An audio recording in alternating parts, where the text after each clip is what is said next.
주기도문은 예수님께서 가르쳐 주신 유일한 기도문입니다. 이 기도문은 총 6가지 내용으로 되어 있습니다. 전반부 3가지와 후반부 3가지요. 전반부는 아버지의 이름이 거룩히 여김을 받으시며 아버지의 나라가 임하시며 아버지의 뜻이 하늘에서와 같이 땅에서도 이루어지이다. 주기도문의 전반부 3가지 기도의 내용은 먼저 주님의 나라와 주님의 뜻을 위해서 기도하라는 것입니다. 우리는 지난 시간까지 여기 주기도문의 전반부 3가지 말씀을 나눴습니다. 오늘부터는 주기도문의 마지막 후반부 내용 3가지를 다룰 겁니다. 주기도문의 후반부 내용은 달라집니다. 우리 자신들을 위한 기도입니다. 오늘 우리에게 일용할 양식을 주소서. 이것은 현재를 위해서, 현재 우리를 위해 기도하라는 겁니다. 두 번째, 우리가 지은 죄를 사하여 주옵소서. 이것은 과거의 문제들, 과거의 죄들, 우리의 과거를 위해서 기도하라는 내용입니다. 마지막 6번째는 우리가 시험에 들게 하지 마옵소서. 이것은 미래를 위해서, 우리의 미래를 위해서 기도하라는 내용입니다. 다시 말해서 주기도문의 후반부는 우리 자신들을 위한 현재와 과거와 미래를 위한 기도의 내용입니다. 오늘은 주기도문의 7번째 시간으로서 주기도문의 후반부 첫 번째 내용인 오늘 우리에게 일용할 양식을 주소서라는 제목으로 말씀을 전하겠습니다. 예수님은 우리 자신을 위해서 기도할 때 가장 먼저 이 땅에 먹을 양식을 위해 기도하라고 가르쳐 주시고 있습니다. 성도 여러분, 하나님은 우리가 먹는 것을 절제하고 금식 기도만 하는 것을 원하시는 분이 아니십니다. 창세기 1장에서 하나님께서 천지를 창조하실 때 사람을 만드시고 사람을 창조하시고 가장 먼저 하신 일이 무엇이죠? 사람을 창조하시고 가장 먼저 하신 일이요. 성경에 어떻게 기록되어 있죠? 사람을 창조하시고 가장 먼저 하신 일이요. 복을 주셨습니다. 창세기 1장 28절 말씀 보시면 하나님은 먼저 그들에게 복을 주십니다.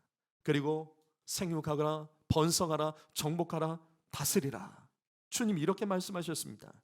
그 왜 하나님은 사람을 창조하신 후에 가장 먼저 복을 주셨을까요? 사람을 창조하신 후에 가장 먼저 복을 주신 이유가 뭘까요? 여러분 잘 기억하십시오. 이 땅은 나의 힘으로 살 수 없습니다. 하나님 도움 받아야 살 수 있는 겁니다. 우리가 창조되었어도 하나님의 도움을 받아야지만 우리는 이 땅에서 살 수 있고 사명 감당할 수 있는 겁니다. 성도 여러분, 내 힘으로 사는 것이 아닙니다. 내 계획대로 살 수 있는 것이 아닙니다. 하나님이 복을 주셔야지만 살 수 있는 겁니다. 하나님이 주신 복을 받았을 때 우리는 이 땅에서 생육하고 번성하고 주님의 이름으로 이 땅을 정복하고 다스릴 수 있는 사명을 감당하게 되는 줄 믿습니다. 이처럼 하나님께서는 사람을 창조하시고 복을 주시면서 이 땅에서의 사명을 이와 같이 주셨습니다. 그렇다면 이 다음 나오는 말씀이 뭘까요? 1장 28절 다음에 나오는 29절 말씀은 뭘까요? 신기하게도 먹을 것이 나옵니다. 이 땅에서 주님은 사명 감당하려면 먹어야 된다는 걸 아세요. 그래서 주님 먼저 너 육신의 양식을 이걸 먹어라 라며 먹을 것을 말씀해 주셨습니다. 우리가 이 땅에서 주님의 뜻을 이루도록 주님은 먹을 것부터 공급해 주셨습니다. 그런데 이렇게 하나님께서 창조하신 땅이 죄로 가득해지면서 홍수의 심판으로 주님이 만드신 이 땅이 무너지게 됩니다. 그리고 노아의 가족 8명만 살아남고 8명을 통해서 다시 새 시대가 열리게 되죠. 그리고 창세기 9장을 보시면 노아가 홍수가 끝난 다음에 마침내 방주로 나왔습니다. 방주에서 나왔습니다. 땅으로 나왔습니다. 노아가 땅으로 나와서 가장 먼저 한 일이 뭔지 아세요? 그렇죠. 제사입니다. 성도 여러분, 바로 이것입니다. 예배 중심으로 사셔야 됩니다. 이 땅을 살아가는 것은 예배가 먼저입니다. 이게 뒤집힌 인생은 되지가 않습니다. 사명 감당하고 헌신하고 주님의 뜻대로 살아가는 것도 좋습니다. 그러나 예배가 먼저입니다. 예배가 무너지고 무엇이 되겠습니까? 그래서 교회가 중요한 거예요. 각종 선교단체, 여러분 그런 사역들도 중요하지만 예배 중심의 공동체인 교회가 먼저입니다. 이렇게 노아는 새로운 시대를 예배로 시작했습니다. 바로 그때 하나님께서는 방주에서 나온 노아에게 하셨던 말씀이 있습니다. 제사 후에 방주에서 나왔던 이 노아에게 하신 말씀, 이것이 에덴 동산과 똑같았습니다. 창세기 9장 1절 말씀 보시면 다시 그들에게 복을 주시며 생육하고 번성하라, 땅에 충만하라 말씀하셨습니다. 하나님은 다시 노아의 가족들을 통해서 이 땅을 다스리고 통치하기를 원하셨습니다. 그리고 이 말씀 바로 다음에 나오는 2절 말씀 먼저 아세요? 2절 말씀 뭘까요? 똑같습니다. 먹을 겁니다. 자, 먹어라. 홍수로 인해서 세상에서 먹을 식물이 없어졌습니다. 그래서 처음으로 주님께서 이때 육식을 허용하십니다. 너 동물 잡아 먹어라. 이때부터 육식이 시작되는 겁니다. 하나님은 우리가 이 땅에서 주님의 뜻을 이루도록 가장 먼저 육신의 양식을 공급해 주고 계십니다. 성도 여러분, 바로 이것입니다. 이것이 매일 일용할 양식을 구하는 기도의 의미입니다. 첫 번째 의미, 일용할 양식을 구하는 그 기도의 첫 번째 의미는 이 땅에서 먹고 사는 것은 하나님이 도와주셔야 됩니다. 우리는 오늘 우리에게 일용할 양식을 주시옵소서. 성경은 이렇게 말하죠. 예수님 말씀하십니다. 주시옵소서, 주시옵소서, 주시옵소서. 여러분, 이 땅에 먹고 사는 것은 사람의 노력으로 되는 게 아닙니다. 하나님이 도와주셔야 됩니다. 허락해 주셔야 됩니다. 내가 아무리 수고해도 하나님께서 주시지 않으면 되지 않는 거예요. 농부가 씨를 뿌리고 열심히 노력한다고 열매를 맺는 게 아니죠. 창세기 3장 7절 말씀을 보시게 되면, 자, 읽어볼까요? 읽습니다. 시작.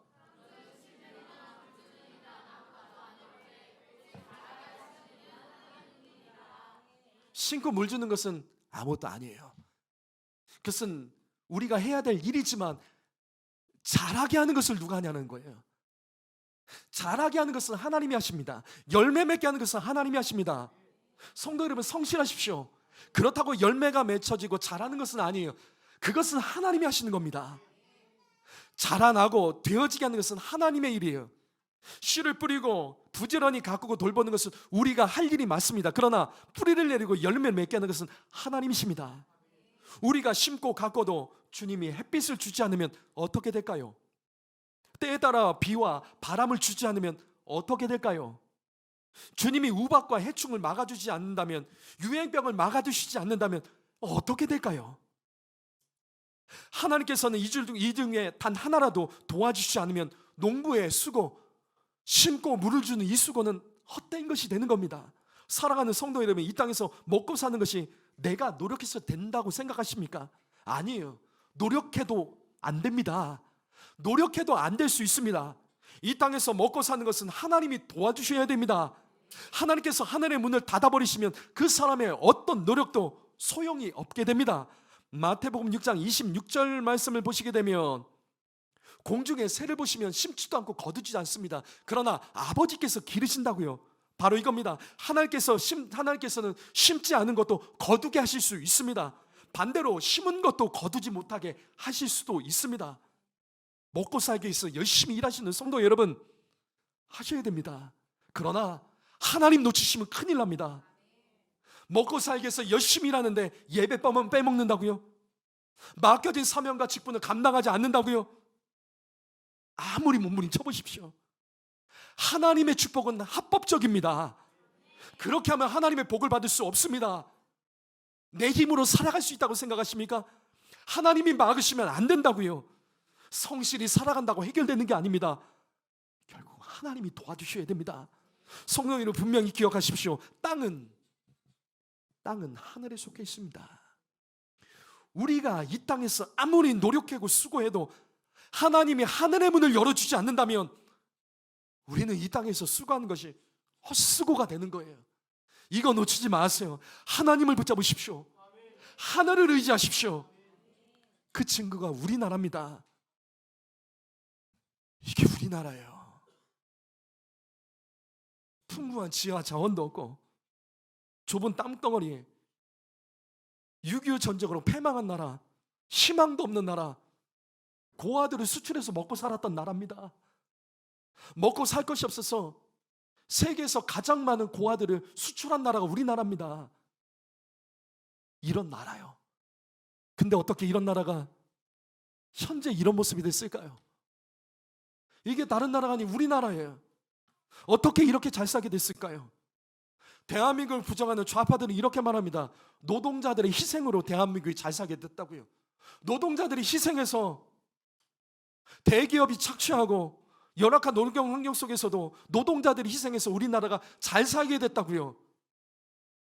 그러면 이건 어떻게 설명하실래요? 북한의 천리마 운동 아십니까? 요즘은 천리마도 안 되니까 말리마 운동으로 바뀌었습니다.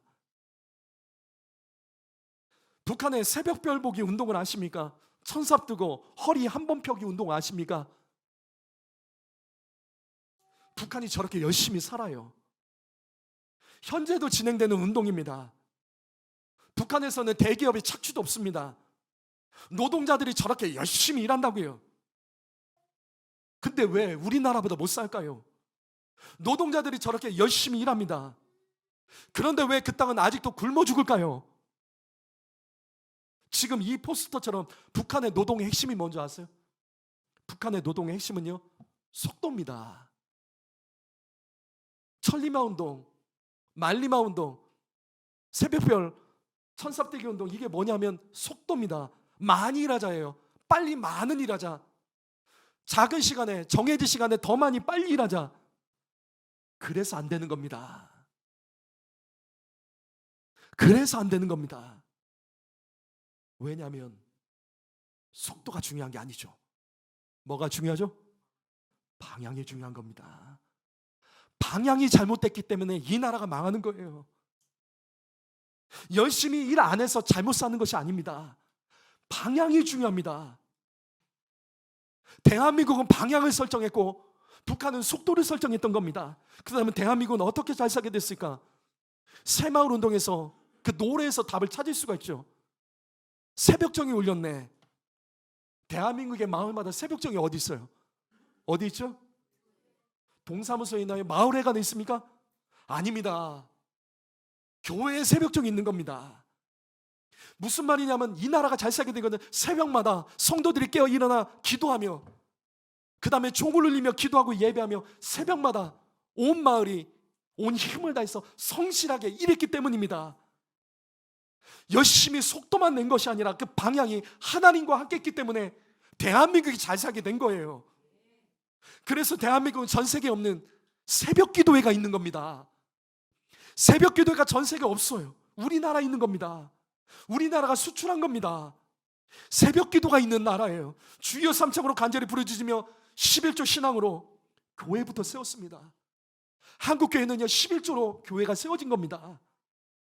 그래서 재정이 독립되어 있기 때문에 교회가 세워지면서 성도들이 교회를 중심으로 새벽부터 부르짖어 기도하며 이 나라가 이렇게 잘 살게 된 겁니다. 사랑하는 성도 여러분, 대한민국의 밤하늘을 보십시오. 십자가로 가득합니다. 그래서 대한민국은 상가마다 교회가 있고 거리마다 골목마다 교회가 있습니다. 전 세계에서 교회가 가장 많은 나라입니다. 인구 대비로 선교사 가장 많이 파송하는 나라입니다. 우리나라는 이렇게 방향을 설정한 거예요. 하나님과 함께 성실하게 일했기 때문에 대한민국이 축복받은 겁니다. 바로 이거예요. 성도 여러분, 열심히 일하면 되는 게 아니에요. 하나님과 함께 하셔야 돼요. 예배 빼먹고 어떻게 성실하게 일하려고 하십니까? 그래서 안 되는 거예요. 예배부터 회복하세요. 이 나라가 잘 살게 된 이유, 하나님과 동행했기 때문입니다. 야고보서 1장 17절 말씀, 온갖 좋은 은사와 좋은 선물이 위로부터 오는 겁니다. 땅에서부터 올라오는 게 아니에요. 위로부터 오는 겁니다. 성도 여러분, 지금 가정에 경제가 막혀있는 가정이 있습니까? 여러 가지 생계의 문제로 고민하는 가정이 있습니까? 직장과 사업장이 어려우십니까? 해봤죠? 이 문제 해결하려고 해봤죠? 사람도 의지해봤고 자신의 경험과 아이디어, 여러 가지 내 계획들을 가지고 철저히 이 문제 해결하려고 해봤잖아요. 내 능력과 기술로도 의지하고 해봤잖아요. 그런데 이게 되는 게 아니에요. 내 머리 계산으로 되는 것이 아닙니다. 전에 됐는데 지금 또 되는 것도 아닙니다. 열심히 일한다고 되는 것 아닙니다. 속도가 아니라 방향을 점검하세요. 속도가 아니라 방향을 점검하세요. 하나님을 의지하셔야 됩니다. 오늘 우리에게 일용할 양식을 주시옵소서. 하루하루의 삶을 하나님과 동행하는 거예요. 먹고 사는 것도 겸손하게 하나님 의지하고 하나님 바라봐야 됩니다. 그냥 눈 뜨니까 먹을 것이 있다 아니라고요. 하나님이 도와주셔서 있는 겁니다. 바빠도 예배하십시오. 성전에 나와서 기도하고 예배하는 횟수를 늘리십시오. 하나님이 도와주셔야 됩니다. 하나님께서 하늘의 문을 여시고 복을 주셔야 됩니다. 오직 하나님의 도움으로 일어서고 형통해지시기를 예수님의 이름으로 축복합니다. 매일 이러한 양식을 구하는 기도의 두 번째 의미는 날마다 주님을 만나야 된다는 의미입니다. 오늘 우리에게 일용할 양식을 주셔서 뭔가 이상하죠? 일용할 양식이래요. 주님은 우리에게 일용할 양식을 구하라는 겁니다. 일용할 양식은 오늘 하루요.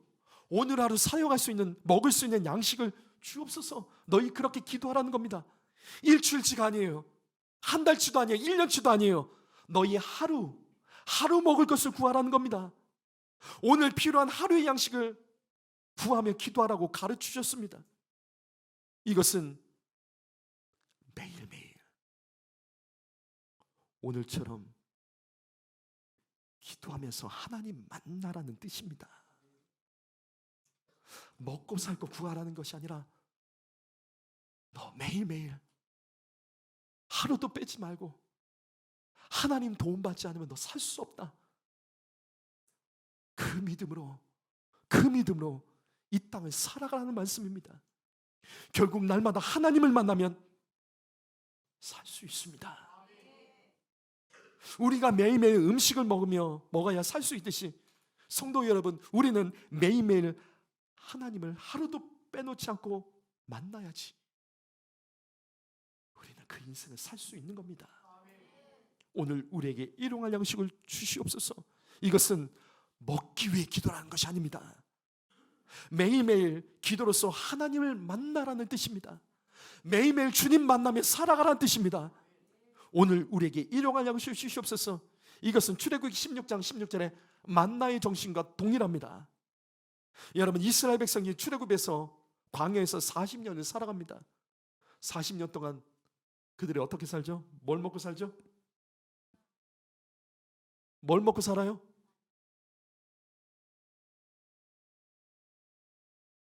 광야에서 농사를 지었습니까? 맨날 가축 잡아먹었습니까? 당시 출애굽한 이스라엘 백성의 숫자가 60만 명이 기록되어 있습니다. 여기에 여자와 어린아이, 노인까지 합하면 약 200만에서 300만 명이에요. 성남시 인구가 97만입니다. 어떻게 살아가죠? 200만 명의 사람들이, 300만 명의 사람들이 어떻게 광야에서 살아가죠? 신기하게 심지도 않고 40년을 하늘에서 주시는 것으로 살아갑니다. 다시 반복합니다. 내가 노력한다고 먹고 사는 게 아니에요.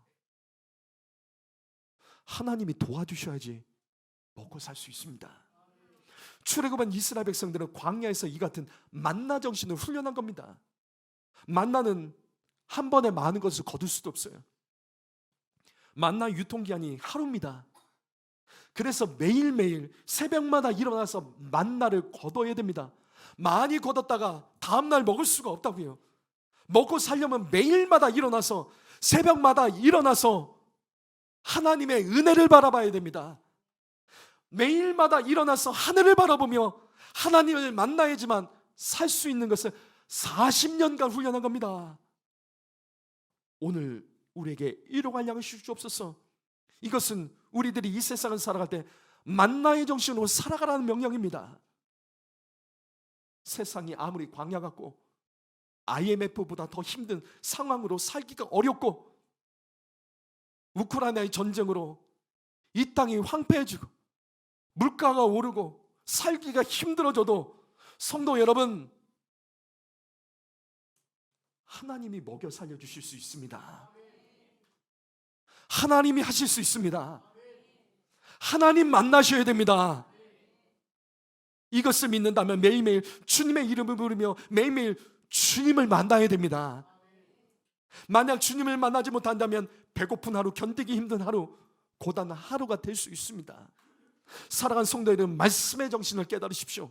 오늘 우리에게 일용할 양식을 주옵소서. 이것은 단순히 먹고 살 것을 위해 기도하라는 말씀이 아닙니다. 매일매일 하나님 만나지 않으면 너는 절대로 살 수 없다. 하나님은 우리의 인생을 책임져 주시기 위하여 날마다 살아가는 방법을 가르쳐 주시는 거예요. 특별히 성도 여러분, 새벽 예배 회복하십시오. 새벽 예배는 만나의 정신을 우리가 훈련하는 시간입니다. 만나의 정신이 기적의 힘입니다. 아무것도 없어도 만나로 살 수 있습니다. 매일 주님 만나면 살 수 있습니다. 그래서 만난가요? 참 이름도 잘 졌죠? 만납니다. 주님 만나야 살 수 있습니다. 마지막 세 번째로 매일 일용할 양식을 구하는 기도의 세 번째 의미는 욕심을 버리고 자족하는 삶을 살라는 말씀입니다. 일용할 양식은 하루 먹을 양식입니다. 일용할 양식은 많은 돈도 좋은 옷도 성공도 아닙니다. 주님은 하루하루 성공을 구하라고 하지 않습니다. 주님은 하루하루 형통을 구하라고 하지 않았습니다. 너 양식을 구하라고 말씀하십니다. 필요한 양식, 이것은 날마다 작은 것에도 감사하며 자족하라는 말씀입니다. 잠언 30장을 보시게 되면 아굴의 기도가 나와요. 아굴의 기도 한번 보실까요? 한번 읽어봅니다. 잠언 30장 8절과 9절 말씀, 여기 앞에 있는 내용을 한번 읽어보시죠. 시작.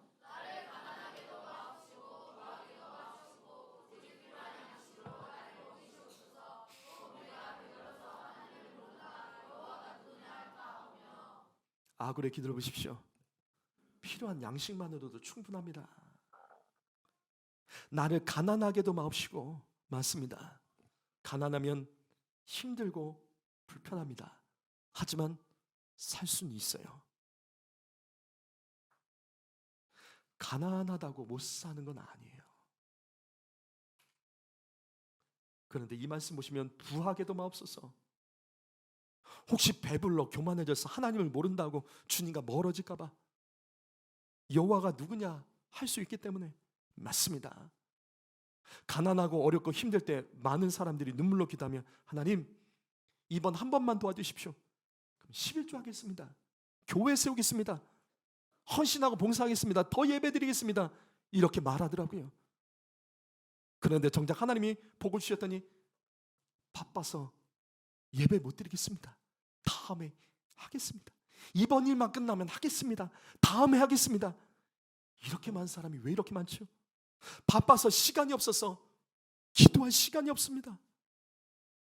주님이 주신 것이 많아졌는데 오히려 돈 쓸 때가 많아져서 주님 앞에 더 못 드리겠습니다. 인색해진 사람이 왜 이렇게 많죠? 혹시 이 같은 성도님들이 계십니까? 그러면 안 돼요. 우리 주님은 우리에게 복을 주실 수 있지만 걷어가실 수도 있습니다. 자만하지 마세요. 아굴의 기도를 기억하세요. 분명 이 사람은요 부해받던 사람이에요. 그러니까 이 기도를 할 수 있는 거예요. 인생에서 풍족해봤던 사람이기 때문에 이 기도를 할 수 있다고요. 가난해봤던 사람은 이 기도를 못합니다. 인생에서 풍족해봤고 망해봤기 때문에 이 기도를 할 수 있는 겁니다.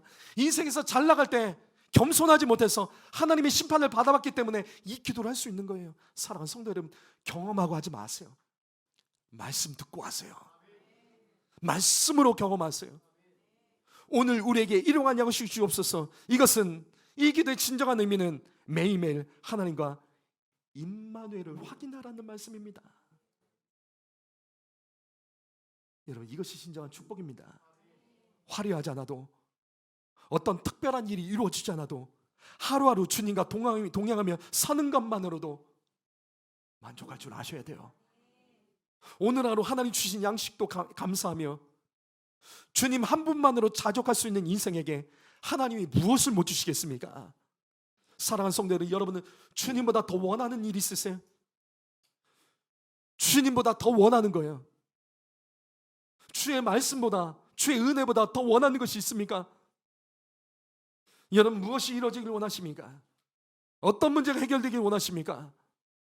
오늘 나의 삶에 아무 능력이 일어나지 않고 아무런 인생에서 큰 일들이 벌어지지 않는다 할지라도 여러분, 하나님이 주시는 하루의 새끼 식사만으로도 하나님께 감사하며 하나님의 말씀을 묵상하며 자족하실 수 있습니까? 이 믿음부터 회복하십시오. 이 믿음부터 회복하십시오. 오늘 말씀 정리합니다. 오늘 나에게 일용할 양식을 주시옵소서. 예수님이 이렇게 가르쳐 주지 않았습니다. 우리에게라고 가르쳐 주셨습니다. 오늘 나에게가 아니라 우리에게. 이것의 의미는 뭘까요? 왜 나에게가 아니라 우리에게일까요? 저는 이 말씀이 날마다 주님이 주신 것을 나누며 살라는 사명의 음성으로 들립니다. 오늘 우리에게 일용할 양식을 주시었고, 나의 것만 구하지 마세요. 나만 힘들다고 하지 마세요. 나보다 더 어려운 사람도 있고 고통당한 사람도 있습니다. 북한동포 기억하십시오. 특별히 북한동포 기억하십시오. 저 북한 땅에서 지금 이 시간에 맞아 죽는 사람들이 있습니다. 생각해 보셨어요? 몇 대 맞은 사람이 죽을까요? 굶어 죽는 사람들이 있습니다. 굶어 죽는 사람들이 있다고요. 사람이 굶어 죽을 때 배가 3번 이렇게 오른대요. 굶는데 이게 배가 3번 부풀어 오른대요. 1번, 2번, 마지막 3번째 부풀어 오른 다음에 죽는다고 하더라고요. 탈북민들에게 들은 얘기입니다. 모든 사람이 똑같다는 건 아니에요. 굶어 죽는 사람이 있어요. 그래서 사람을, 이게 눈이 뒤집혀가지고 사람이 고기로 보여서 잡아먹는 경우도 있다고 합니다. 인신매매돼서 내동물이 팔려다니고 있습니다. 성도 여러분, 하나님은 오늘 말씀을 통해서 내 삶의 아주 작은 것도 감사하라고 말씀하십니다. 그리고 우리에게 있는 그 평범한 일상, 당연한 하루, 당연한 것들이 누군가에게는 너무나도 필요한 것이고 너무나도 소중한 것이고 하루의 생명을 유지할 수 있는 큰 양식이 될 수도 있다는 것을 말씀하고 계십니다. 오늘 우리에게 일용할 양식을 주시옵고, 성도 여러분, 하나님께서는 나를 위해서가 아니라 우리를 위해서 복을 주시기 원하십니다. 하나님께서는 나에게 쓰라고 주신 것이 아니라 우리에게 쓰라고 저와 여러분에게 주신 것입니다. 주님이 주신 복을 대신교회 형제 자매들과 나누십시오. 그리고 통일한국과 선교한국을 위해서 저 북한 동포들과 30만 명의 저 북한에 학대받는 성도들을 위해서 주님을 사용하라고 우리에게 주신 것입니다. 그때 주님은 하나님이 주신 복을 지혜롭게 사용하는 우리의 모습을 기뻐하시며 하늘의 문을 더 여시고 오늘 우리가 감당할 수 있는 만큼, 감당했던 것만큼 더 감당할 수 있도록 우리의 삶에 복을 주실 줄 믿습니다. 사랑하는 성도 여러분, 작은 것도 감사하세요. 날마다의 일상을 감사하십시오. 그러나 날마다 일상 속에서도 그 일상 살아가지 못한 자들을 기억하시며 나누고 베푸는 인생이 되시기를 예수님의 이름으로 축복합니다. 기도하겠습니다.